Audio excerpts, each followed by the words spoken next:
ശരിക്കും യേശു ഈ കുഷ്ഠരോഗിയായ മനുഷ്യനോട് എന്തെങ്കിലും വചനം പറയുന്നുണ്ടോ? നമ്മൾ ആ സുവിശേഷം മുഴുവൻ വായിക്കുമ്പോൾ ഇവർ തമ്മിലുള്ളൊരു സംഭാഷണം അധികം നമ്മൾ കാണുന്നില്ല.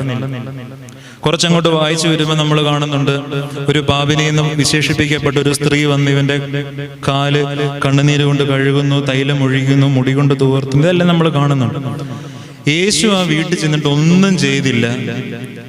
കർത്താവ് നിന്നെ സ്നേഹിക്കുന്നുവെന്ന് കുഷ്ഠരോഗിയോട് പറഞ്ഞില്ല, നീ വിഷമിക്കേണ്ട, നിന്റെ കൂടെ ഞാനുണ്ടെന്ന് പറഞ്ഞില്ല, നിന്റെ രോഗമൊക്കെ മാറുമെന്ന് പറഞ്ഞില്ല, ഒന്നും പറഞ്ഞില്ല. യേശു ആകെ ചെയ്തത്, യേശു അവിടെ പോയിട്ട് ഇവൻ കൊടുത്ത ആഹാരമൊക്കെ കഴിച്ച് ഇവനോട് കുശലമൊക്കെ ചോദിച്ചു കാണും, സ്നേഹ സംഭാഷണമൊക്കെ നടത്തി കാണും. അതിനുശേഷം യേശു ഇങ്ങനെ പോരുക ചെയ്തു. നമുക്ക് ഇന്ന് പഠിക്കേണ്ട ഒരു പ്രധാനപ്പെട്ട പാഠം യേശു അതിന് തരുന്നുണ്ട്. എന്താ അറിയാമോ? നിശ്ചയമായിട്ട് യേശു അവനോട് സുവിശേഷം പറഞ്ഞിട്ടുണ്ട്. ഒരു മനുഷ്യനും അടിപ്പിക്കാത്തവന്റെ, അറയ്ക്കുന്നവന്റെ കയ്യിൽ നിന്ന് ആഹാരം വാങ്ങി കഴിച്ച്